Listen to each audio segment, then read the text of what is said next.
anareo rehetra ny riavana ny fiadanana ao amin'i Jesosy Kristy tompo sy mpamonjy antsika. Hitsangana isika riavana hanao ny hira fanevany fa 5 taona ny synodam-paritany Antananarivo andrefana.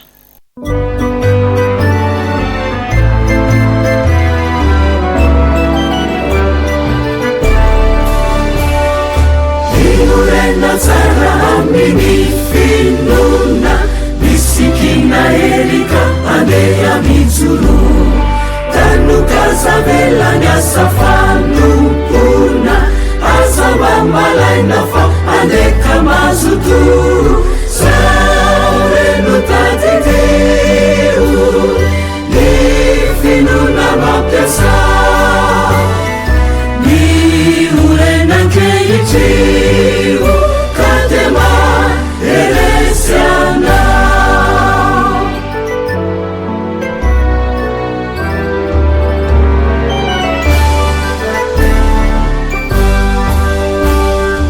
asefanekena tawabatukina ernapetraki Jesu anyana mahefa fatsivitamurany asa fitorina ekewampitiavana kandele tantera saureno tatitiu ni finuna mampiasa ni urenankeitiu kadema eresiana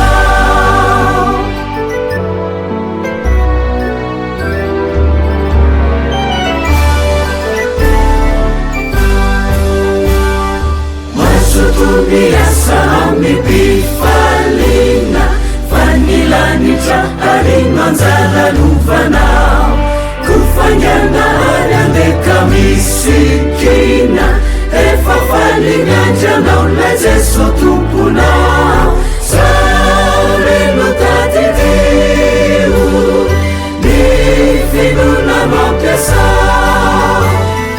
ni urenankeitiu kadema eresiana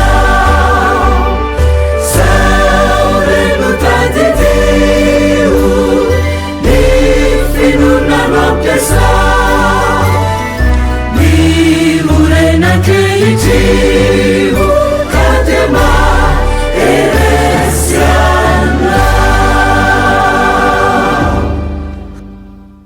Sokafatsika eo am-pialatanantsika ny Salamo 5:20 ny andininy voalohany hatramin'ny 9.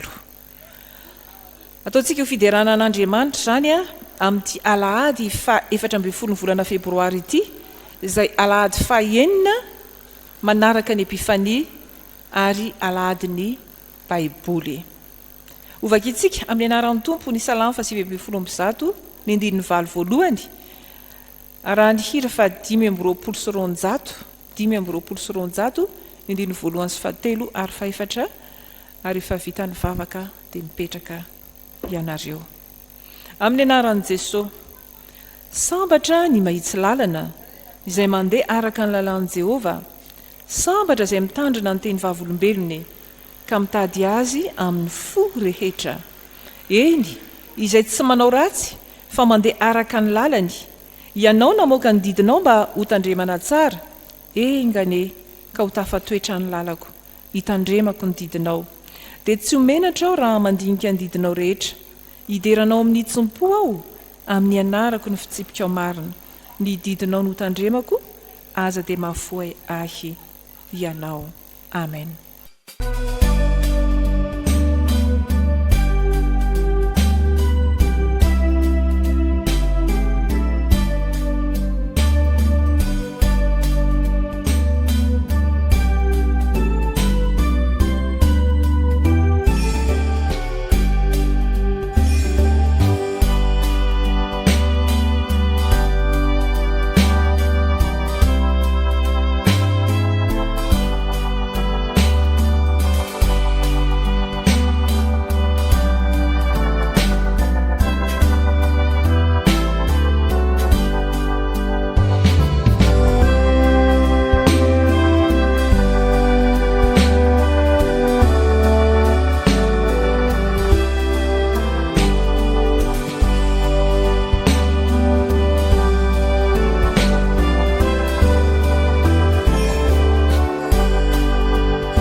vavaka isika ry havana. Lehibe sy mahatalanjona ny asanao tompo, Andriamanitra tsy toa. Mahitsy sy marina ny lalanao ry mpanjaka mandrakizay. Iza tokoa ny tsy atahotra anao, ary miankohoka manoloana an'izany hery sy ny voninahitra ao izany. Ianao ilay Andriamanitra velona, miteny aminay isan'andro san'andro. Ary ny hery ny teninao no mbola hiazonanao izao rehetra izao, hiazonanao koa ny fiainanay rehetra. Mideranao izay tompo, fa hafa loatra ianao Andriamanitray. Ary misaotra anao izay satria na dia ao anatin'ny voninahitra azy ianao, na dia ao anatin'ny hery sy ny fahefana azy ianao, dia tianay ka miondrika mijery anay, mikarakara anay isan'andro. Ary any amin'izay toerana rehetra misy anay izao dia eo ianao, manatrika anay ianao, mbola te hiteny aminay ianao, ampiorina ny finoana ty anatinay. Koa mahity fanamasin'Andriamanitra, mameno anay tsirairay avy, ary dia mamindra fo koa mamela ny elokay noho ny amin'i Jesosy Kristy. Hatreo sy izao fotoana izao, fa ataony amin'ny anarany irery ihany. Amen. Petraka ianareo ry havana. Ny hira fa 8:700 ny andiny voalohany sy faefatra no iarahan'ny mpianatra sekoly Alahady sy ny mpampianatra, ny ankizy sy ny tanora miredona eo am-pitsangalana. 8:700 ny andiny voalohany sy ny faefatra.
Dia mbola hivavaka isika. Andriamanitra mbola misaotra anao izay raha tonga amin'ity fotoana anjara fotoana ho an'ny tanora sy ny ankizy ity. Fantatray fa manana ambara aminay ianao ka mitenena tompo fa vonikeno izay mpanomponao. Dia amin'ny anaranao Jesosy nanaovanay izany vavaka izany. Misaotra tompo. Amen. Mazao toerana ary. Ny soratra masina izay akantsika fampianarana indray amin'ity androany ity dia arak'izay hitantsika ao amin'ny ohabolana 7:20 andiny 9:20 izay mivaky toy izao amin'ny anaran'ny tompo. Anaka atolory ihany fonao. Amen. Eto ny soratra masina to mampatsiahy ray aman-dreny sy zanaka mifampiresaka. Andriamanitra eto no miteny amin'ny maha ray aman-dreny azy, ary sika tsirairay avy kosa no zanaka malalany ka antsony hoe anaka. Mitaky zavatra anisany sarobidy amin'ny maha-olombelona Andriamanitra eto satria ny fontsika no angatahiny atolotra azy. Ny fo no anisany ahafahantsika mivelona sy miaina ary mihetsika sy manompo azy. Ao amin'ny fontsika tokoa mantsy no hipoiran'ny fahalitoana sy ny fahotantsika, ka mahatonga ny soratra masina milaza fa tsy izay miditra amin'ny vava no mahaloton'ny olona, fa izay mivoaka ny vavany satria avao am-pony. Andeha anaraka tantara iray isika. Lasa ny sain'ny nivo indray andro rehefa avy nianatra sekoly Alahady izy ka hoy izy tamin'irainy. Fataon'ny dada inona fataon'Andriamanitra inona kay ry dada ny fontsika? Fa izao no tsy anjerinay hoe anaka, atolory ihany fonao. Mba omeo ary ilay poketranao ino ny rainy. Fataon'ny dada inona ny poketrako e? natolotry nivo ilay pokety efa ratsy sady rotodrotika ary nisy vola 500 ariary tao anatiny. No ny tafaverina avy niasa ny dadany dia niantso any nivo aiza ianao, ity ny poketranao, oa io to lasa tsara be sady misy vola 10 ariary tao anatiny. Eny anaka, raha tsy natolotra ho ahy ilay poketranao dia sady tsy voasolo vaovao no tsy nahazo vola 10 ariary ianao. Dia tahaka izany koa no ataon'Andriamanitra rehefa atolotsika azy ny fotsika. Raha maditra ianao dia hosoloan'ny fahendrena, raha mandaingalainga dia sorin'iny ka soloan'ny fahamarinana. Koa rehefa mibavaka ianao dia atolory azy hoe indro tompo ny foky raiso ho anao. Mety efa amintsika rehetra zany teny zany fankatahan'Andriamanitra zany. Koa hitarehetra ary ve ianao? Jesosy no miantso anao koa omeo azy ny fonao ary velao izy toetra sy anjaka ao ary raiso izy ho tompo sy Andriamanitra ao fa raiso izy ho tompo sy Andriamanitra ao fa ny zavatra rehetra dia hainy atao. Koa ilay fovatonao teo iny ho soloany fonofo ho feno vokatry ny fanahy araka ny Galatianina. Fa ahoana hoy ny soratra masina teo? Anaka atolory any fonao. Aiza moa ny boky ahitantsika an'izay? Ao amin'ny boky ny ohabolona toko 720 andininy 420 dia ho an'Andriamanitra irery ihany ny voninahitra. Amen. Andeha raha itsika ry havana ny hira fa 320 sy 700 320 sy 700 ny andiny voalohany sy faharoa dia misy ny taribavaka sy amaky ny soratra masina.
Dia sepakat Andriamanitra saya Andriamanitra itu seperti Andriamanitra tsara dan satu bangsa.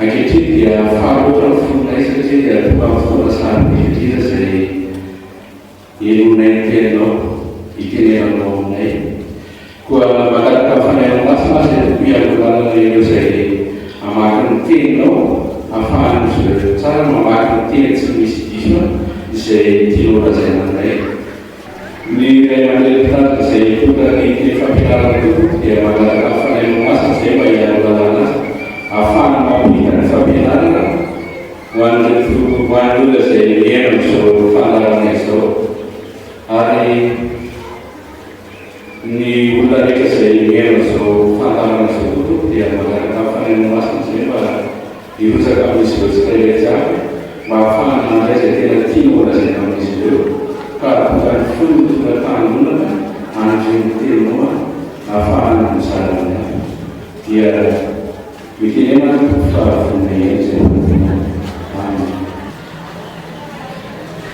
yang kalau kita sudah terasa sekarang benar-benar bukan tak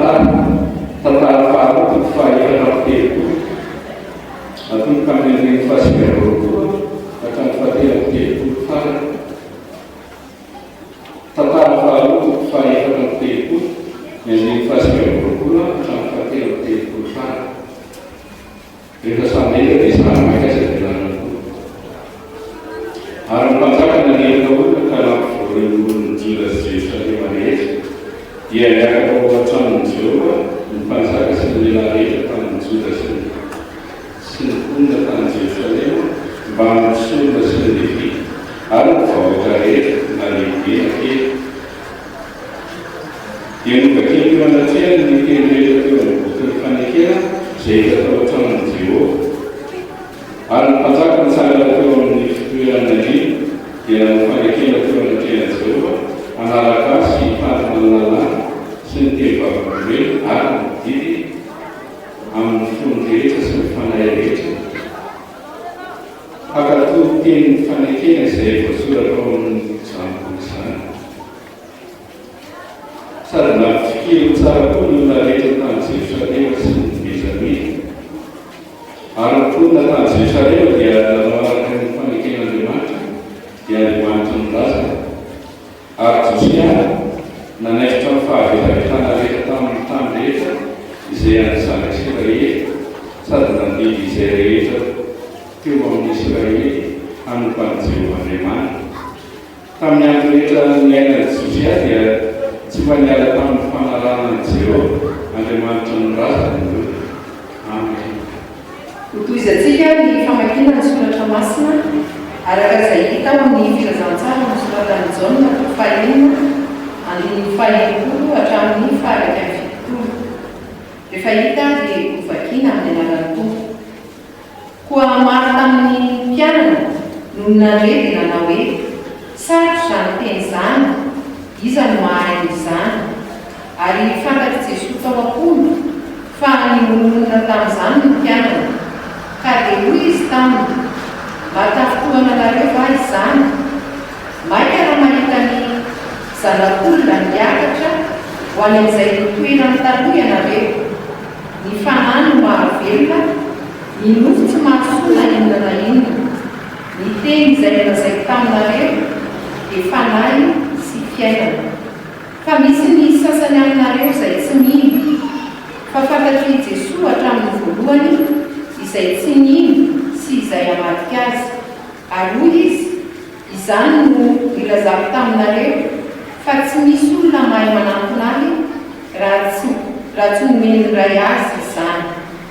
Hatramin'izany dia maro tamin'ny mpianana no nihevitra ka tsy miarana ny tamin'ny ntsony.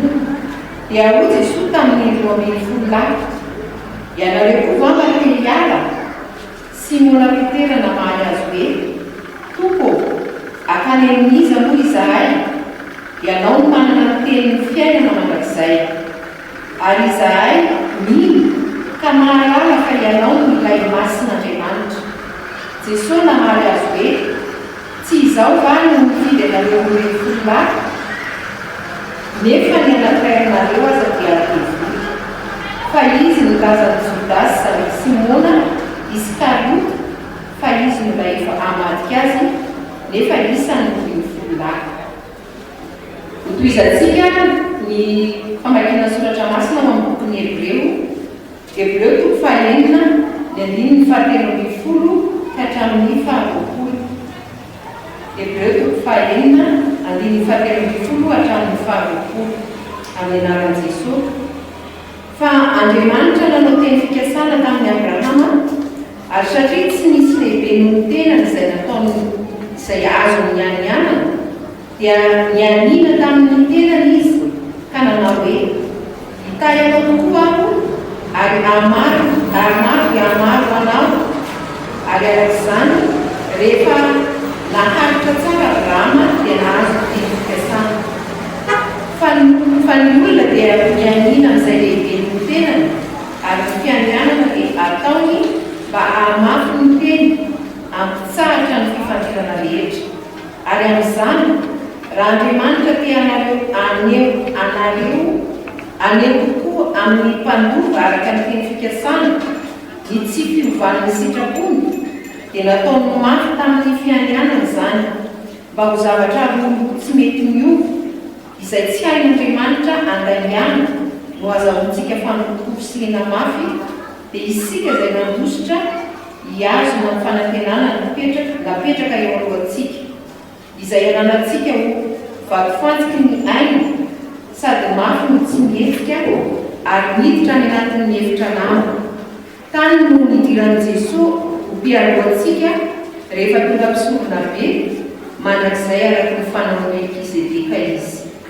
Amen. Ray masino manamatsika ny aina ny fahamarinana ny tena no fahamarinana. Amen. Eo am-pitsanganana no anaovantsika ny anirantsika ny firana fanampiny fahenina ny andininy faharoa mialohan'ny afatr'Andriamanitra. Firana fanampiny fahenina andininy faharoa.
Riavana malalo amin'tompo ho ampitombona ho aminareo ny fahasoavana sy ny fiadanana amin'ny fahalalana tsara an'Andriamanitra ray sy Jesosy Kristy tombontsika.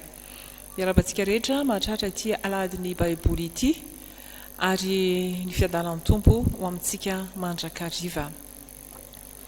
Ao anatin'ilay loha-hevitra tsika riavana hoe mampiorina finoana ny tenin'Andriamanitra. Sokafantsika ny filazantsara nosoratan'i Jaona toko fahenina.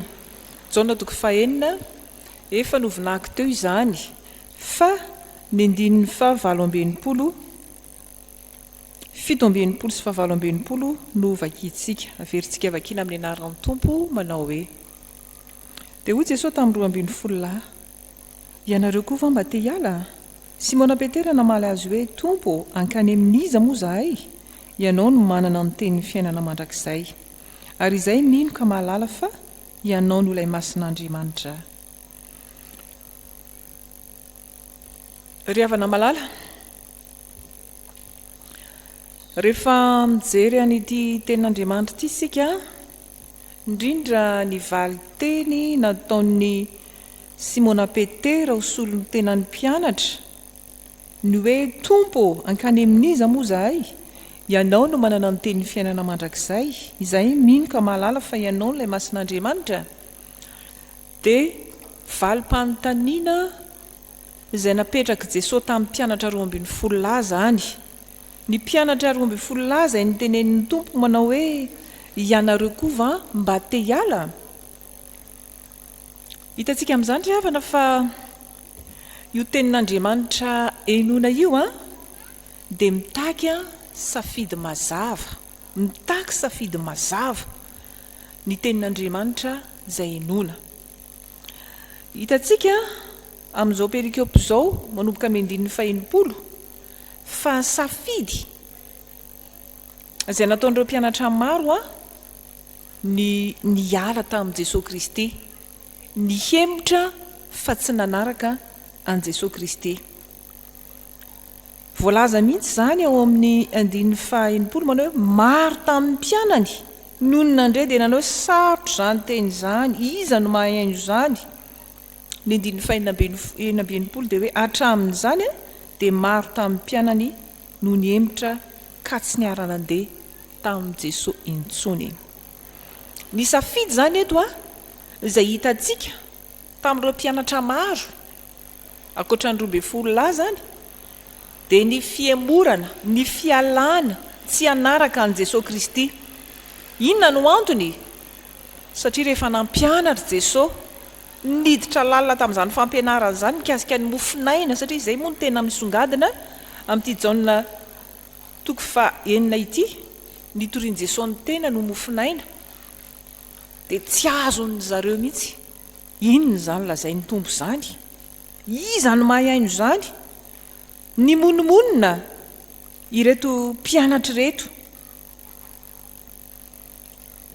ny monomonina satria raha nanaraka an' Jesosy ireo dia nanaraka azy satria nahita fahagagana, nanaraka azy ara-nofo ihany. Rehefa miaraka amin'i Jesosy dia mahazo sakafo tsara tsika, voky tsara sika. Ary teny aloha moa zany dia hitantsika ny namokisan'i Jesosy mpianatra ny olona tsy omby 5,000. Rehefa miaraka amin'i Jesosy dia mahita fahagagana isika rehetra.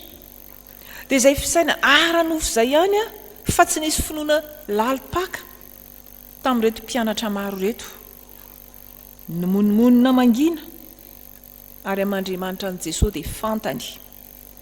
Izany fimonomononana izany izay tsy mahaino zany. Fa maninona moa Jesosy no miteny hoe izany mofinaina? Hohanina ve io Jesosy io? Tsy azon'ny olona araka ny nofo mihitsy ny fampianaran'i Jesosy. Satria ny tenin'Andriamanitra eto dia milaza eo amin'ny 17 tapany farany, ny teny izay nolazaiko taminareo izy dia fanahy sy fiainana. Ka sarotra ny olona mandeha ara-nofo ny mahatakatra ny hevim-panahy izay ambaran'ny tenin'Andriamanitra. Ny tenin'i Jesosy dia tsy tahaka ny tenin'olombelona. Ny tenin'i Jesosy dia tsy azo takarina amin'ny fomba fisainan'olombelona ihany, fa teny ara-panahy ary zava-panahy. Ka raha tsy manaiky isika ho tarihan'ny fanan'Andriamanitra dia tsy ho azontsika velively ny tenin'Andriamanitra. Ary zany mahadiso hevitra ny maro rehefa mamaky ny soratra masina izy dia heveriny fa ohatran'ny boky rehetra ihany ny soratra masina. Heveriny hoe misy tantara mahaliana sy mahafinaritra ao, dia raisiny arak'izay sainy fotsiny ihany ny hevitra zany rehetrarehetra zany. Any ka mety mivilana ny fandraisana ny tenin'Andriamanitra, mety tsy araka an'izay tena sitrapon'Andriamanitra. Ary betsaka koa moa ny olona izay manolana ny tenin'Andriamanitra, mampiasa ny tenin'Andriamanitra araka ny filany ihany. Ary ny olona rehetra ireny izay tsy mahafantatra satria tsy ny fanan'Andriamanitra no mitarika azy, rehefa misy toe-javatra sarotra koa amin'ny fiainana dia miala moramora, miemotra. Ary izay indrindra ry havana no tian'Andriamanitra ambara amin'izao aladin'ny Baiboly izao.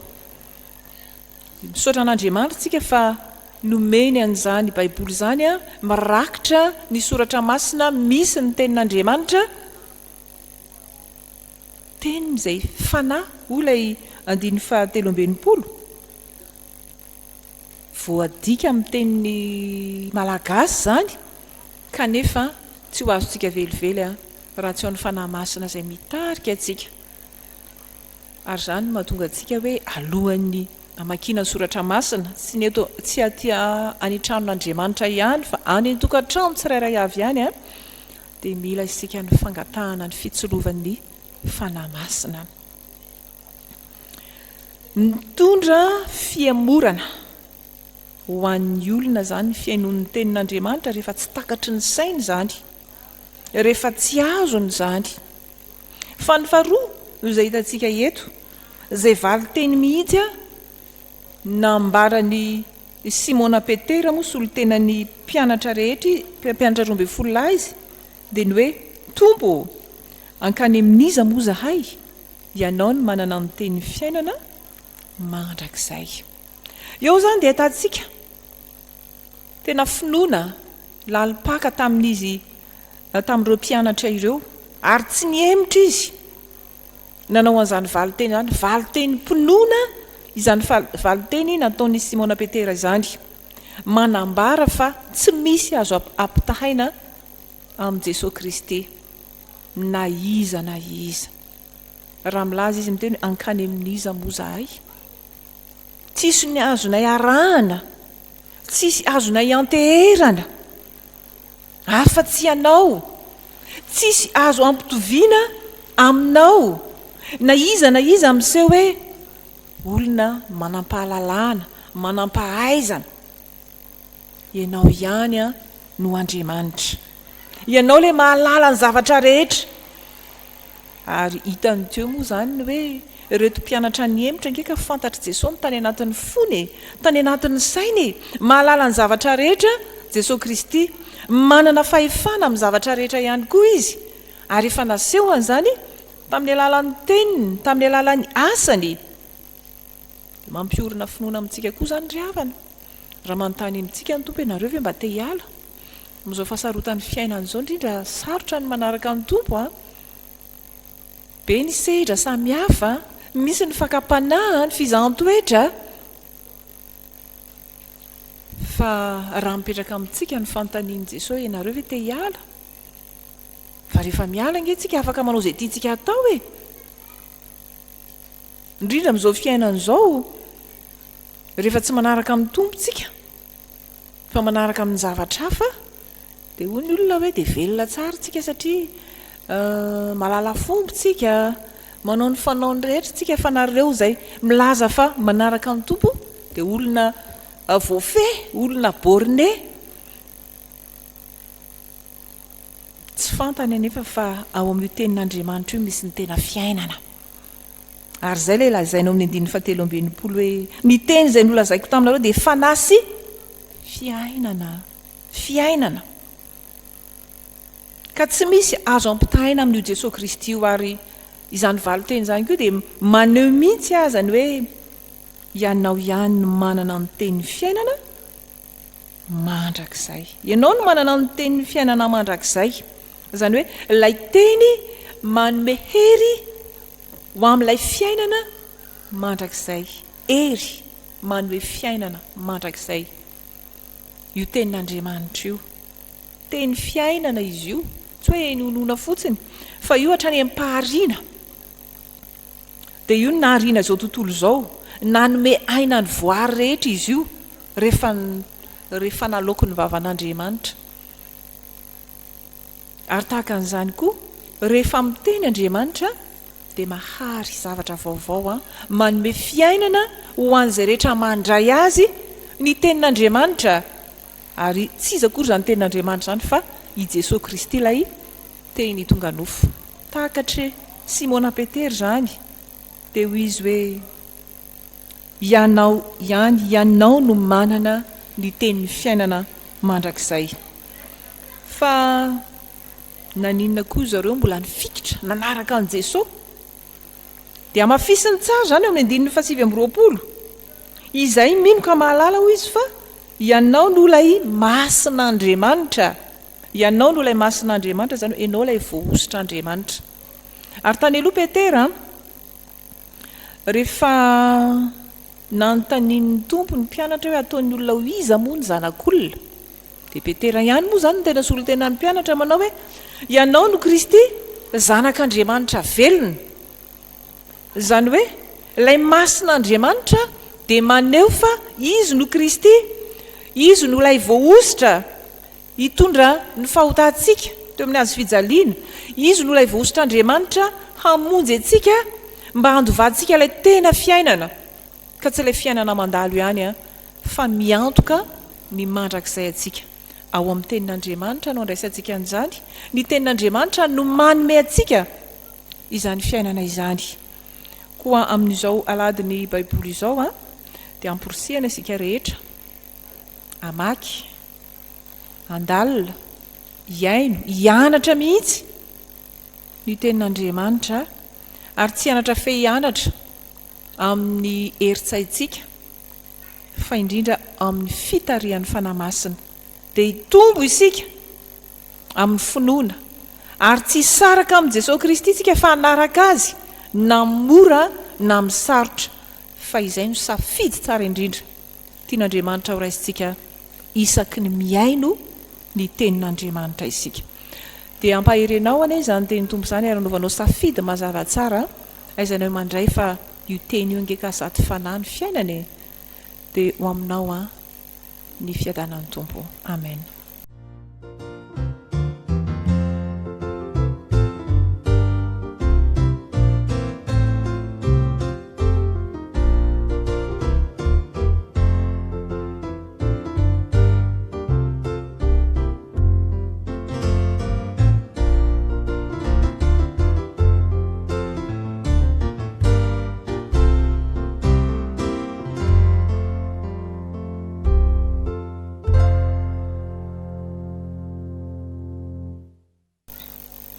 Andeha hivavaka isika ry havana. Misaotra anao tokoa izay Andriamanitra, tsy mitsahatra mihitsy ianao miteny aminay. Ary izany teninao izany dia mametraka safidy mazava manoloana anay. Ampianaro izay mba haindray izany amin'ny fitarian'ny fanamasina ka tsy ho diso ny hevitra izay ambaranao aminay fa te hanolotra fiainana ho anay ianao, te hanangana anay ianao mba olona vaovao. Ary ao amin'ny teninao no anaovanao izany. Tompo indreto izay tsirairay avy, fantatrao ny momba anay. Ianao ihany no ka hiasa, anala izay tsy nambolen'ny tananao aty anatinay aty, ka tsy ahafahan'ny teninao mioripaka sy mamoa eo amin'ny fiainanay. Ahitsio izay tompo, avaozy amin'ny alalan'izany teninao izany.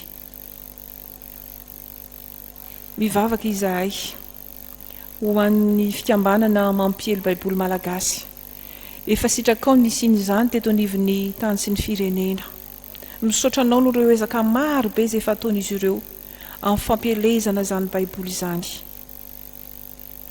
Eny fa na hidirana fatiantoka azy izany tompo, dia fantatray fa ianao no mihazona izany fikambanana izany. Ny angatanay, ianao mbola ampahery ny tompona andraikitra samihafa, ahafahany manaparika ny teninao mba ho azon'ny olona rehetra izany teninao izany amin'ny fomba rehetra ary amin'ny toerana rehetra manerana izao nosina izao. Mino izay fa tsy mandeha irery izy ireo momba azy ianao araka ny efa teny fikasanao, ary tsy hanamtahotra izy ireo, anana fahasahiana miaraka aminao Jesosy Kristy, anana ny fahendrena avy amin'ny fanahy masina ihany koa, ahafahany ho mpiara-miasa tsara aminao. Dia mivavaka izay tompo ho an'ireo olonao izay efa nantsonao ka misedra olana samihafa ankehitriny. Hitanao avokoa izy ireny, na ny marary, na ny sairana ara-pivelomana, na ny manana olana ara-pifandraisana, ara-pitiavana, ao amin'ny ankohonany ao amin'ny asany ihany koa, mety misy ny very asa tsy manana asana sahirany. Ianao mahafantatra izay tsy hainay tononona akory aza rehefa fantatrao. Tompo, ny teninao no manome fiainana. Averenao amin'ny teninao izy ireo ary ampiorenao amin'ny teninao ahita ny voninahitra ao Andriamanitra. Ianao nenefa ny teny hoe raha mino ianao dia hitanao ny voninahitra Andriamanitra. Ahita an'izany izy fa tsy miova ny herinao omaly anio ary mandrakizay. Vavaka manokan'izay ho an'ireo havanay kerehany tratry ny kerehany atsimo. Andriamanitra vangio manokana izany tany izany, ary amin'ny alalan'ny mpanomponao samihafa no manginao azy ireny koa, atserovany fa tia azy ianao, mikarakara azy ianao, mamelona sy manome fiainana ianao, ka tsy ny amin'izao mandalo izao ihany fa ilay miantoka ny fiainana mandrakizay mihitsy. Ampio amin'izay ezaka rehetra tanterahana tompo, ny isantsokajiny avy izay manatanteraka izany. ary indrindra ity firenena ity ny vahoaka rehetra izay mponina eto Madagasikara manomboka mpitondra ny entana ny vahoaka ary nagasy na vahiny ianao mahafantatra anay aoka ny herin'ny teninao hiasa eto tompo ka anala izay tsy nambolen'ny tananao ianao ary anolotra kosa ilay fiainana tena fiainana ao aminao Jesosy Kristy mamindra fo mamela ny eloko izao firenena izao ianao ny elokay rehetra mba nananay fihavanana aminao ry tompo ka ahitanay izany herinao sy fitiavanao izany hatrany iny marobe ny tianay angatahana eo anatrehanao fa mimbonanay kosa ny vavaka amin'ny nampianarin'i Jesosy anay manao hoe ranay eo izay ny an-danitra mamasinina ane ny anaranao ho tonga ane ny fanjakanao atao ane ny sitraponao ety an-tany ho tahaka ny an-danitra eo anay izy anina sahaza ho anay mamela ny elokay tahaka ny namelanay izay meloka taminay aza mitondra anay ho amin'ny fakapanahy manafanay amin'ilay ratsy fanao ny fanjakana sy ny hery ary ny voninahitra mandrakizay amen dao arytsika ry havana hitsangan'izao a ny finoantsika dia iombonantsika ny fanekempinoana laharana faharoa isika mino an'Andriamanitra iray tsy to mpanao ny lanitra sy ny tany ary ny zavatra rehetra na ny hita na ny tsy hita ary an' Jesosy Kristy tompo iray zanalahy tokan'Andriamanitra nateraka ny ray ny talohan'izao rehetra izao ny mazava avy amin'ny mazava Andriamanitra tokoa avy amin'Andriamanitra nateraka fa tsy natao miray amin'ny zavatra rehetra izy no nahariana izao tontolo izao noho ny amintsika olombelona sady ho famonjenantsika dia nidina avy tany an-danitra izy ary nataony fanahy masina nofo avy tamin'ny Maria Virjine dia tonga olona izy nombona tao amin'ny azo fijaliana ho fanavotana antsika tamin'ny nanapahany Ponto Pilato izy maty izy kanalevina nitsangana tamin'ny maty amin'ny andro fahatelo araka izay voasoratra izy niakatra ho any an-danitra izy ary mipetraka ao an-tanàna ankavanany iray avy any hoe vinindray amin'ny voninahitra hitsara ny velona sy ny maty ary mandrakizay ny fanjakany isika mino ny fanahy masina tompo sady mpanome aina izay avy amin'ny ray sy ny zanaka ka hitsahona sy ankalazaina miaraka amin'ny ray sy ny zanaka izy dia niteny tamin'ny vavam-paminany isika mino fiangonana iray miorina amin'ny fanambaran'ny apôstôly ary manerana izao tontolo izao isika manaiky ny batisa iray ho famelan-keloka sady manantena ny fitsanganan'ny maty ary ny fiainana mandrakizay amen petraka ianareo ry havana tonga amin'ny filazana raran'Andriamanitra isika izao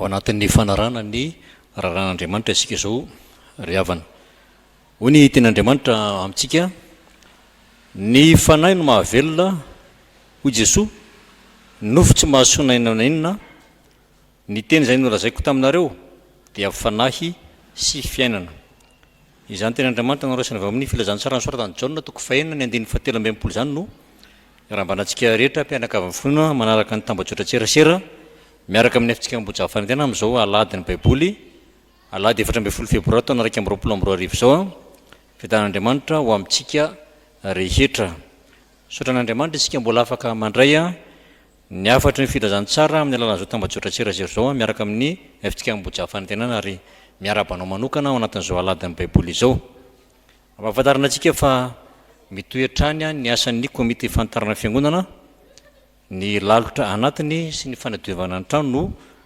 ndraikitsika amin'izao fotoana izao ary dia anentanana antsika tsiray avy mba hanolotra arak'izay zao taony amin'ny ciment sy ny fasika amin'ny fanoizana izany asa izany ny vola ihany koa arak'izay azo atao sy ny fanomezam-pahasoavana amen'Andriamanitra atsika tsiray avy toy izany ihany koa ny komite ny 20 taona fiara-miasa amin'ny mpitandrina nrenaljoan'Orso sy ny FJKM Ambohijafy Fanantenana dia mamaraparana ny asa isika amin'ity taona 2022 ity raha mbola misy anjara tokony ho atolotra ao amin'ny fanatanteran'izany asan'ny komite izany amin'ny fampitana ny trano tsangambato ho an'ny mpitandrina mianakavy dia isaorana ianao manolotra ampitiavana ny amin'izany rehetra izany ary ao anatin'izao taona 2022 izany koa dia mitoy ny asan'ny komite ny akany amin'ny fanoizana ny fanaovana ny akany fanantenana dia aoka ianao ry havana mba tsy ho diso anjara amin'ny fifanampiana sy fifanoanana amin'izany asan'ny komity ny akany izany dia ireo komity telo ireo moa no miasa amin'izao fotoana izao dia ampairezana antsika fiangonana mba n'olotra araka izantsika atao amin'ny fifanoanana satria asan'Andriamanitra avokoa ho tanterahantsika rehetra mampaheriny fiangonana manontolo isika sambana sy fikambanana ny antoko-pihira mba aleo alasana hatrany ary ijoro amin'ny ten'Andriamanitra tsy amin'izao alady amin'ny baiboly izao ihany fa amin'ny androm-piainantsika rehetra atoky an'Andriamanitra ametraka amin'ny fiainantsika rehetra eo am-pilatan'Andriamanitra dia ao an'Andriamanitra ny voninahitra. Anatanteraka ny rakitra isika ry havana dia ny firano fanampin'ny fahatelo amby roapolo no ataontsika ao anatin'izany. Ataontsika amin'ny fifaliana fanohanantsika ny asan'Andriamanitra ary koa ny asa fampielezana ny baiboly.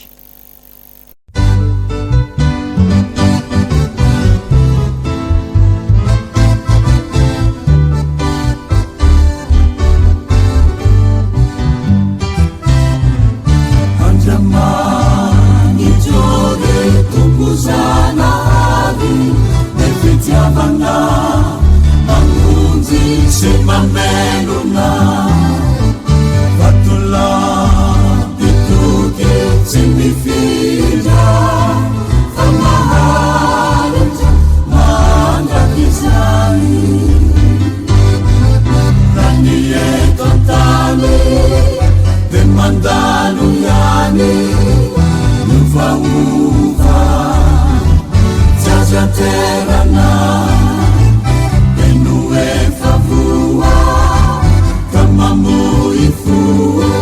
Paisani, Nufu Baitani, Nufia, Nanarazerena, Tanzindi, Sifanaunena, Asambarana, Nisena Yani.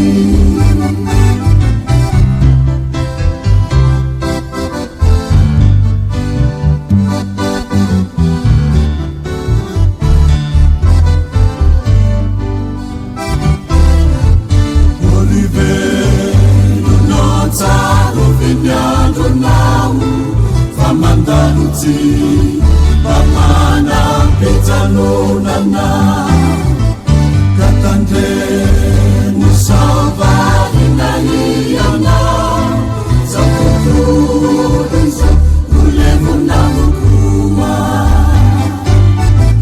Raniye Totani, Demandaluyani, Nuva Uva. Jajanterana Enue favua Kamamuifu Kaisani Nufu Baletani Tofiana Naraterena Kanjinji Sifamaunena Kasambarana Niserana Yani.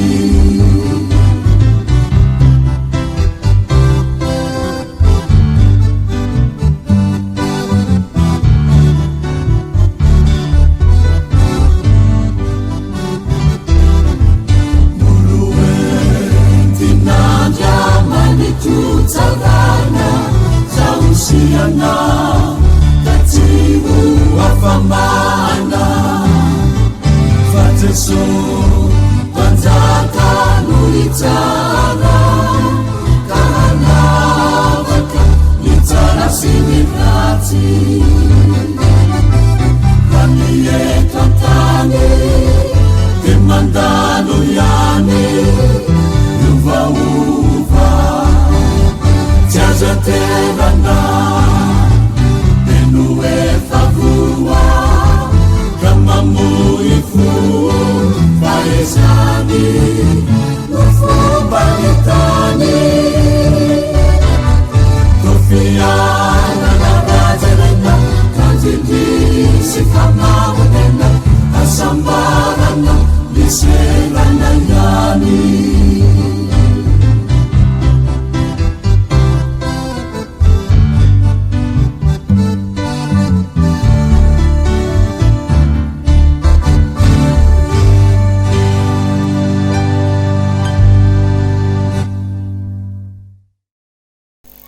Mitsangana isika ry havana malala, anolotra ny rakitra andray ny tsodrano a, ary koa aorian'ny tsodrano a dia firana fafolo amin'ny firana fanampiny no iraitsika ka ny andininy voalohany a ihany, firana fafolo andininy voalohany ihany a amin'ny firana fanampiny. Vavaka isika.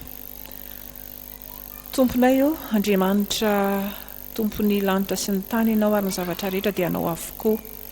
Avy taminao ihany no nanoloranay ary nataonay tamin'ny fifaliana izany satria mahatsiaro no tahinao manokana izay rehetra. Raiso Tompo, ary raiso miaraka amin'izany koa ny tenanay mba ho fanatitra velona sy masina ary ankasitrahana eo anatrehanao. Iatrika an'ity eroa voatika sy manaraka rehetra, retinao anay Tompo midra masina tonono atolotra ny finoana. Fiadanana ho an'ny lalàn'Andriamanitra rehetra, ary fitiavana mampiorina amin'Andriamanitra sy Jesosy Kristo. Hifasoavana eo an'izay rehetra tiana Jesosy Kristo isika amin'ny fitiavana sy ny fiovana. Amen.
Andriamanitra tokana ireo ny voninahitra amin'ny nalandray sy ny zanaka ary ny fanamasina.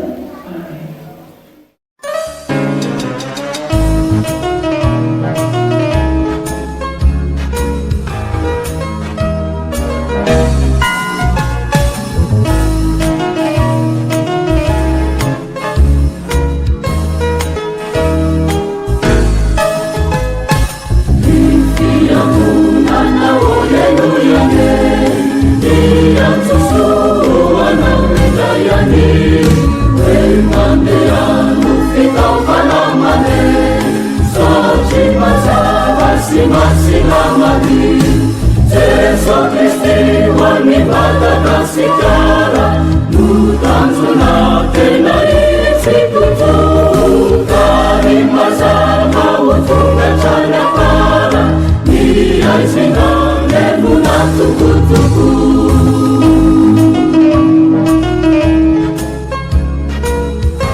If you are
Madagasikara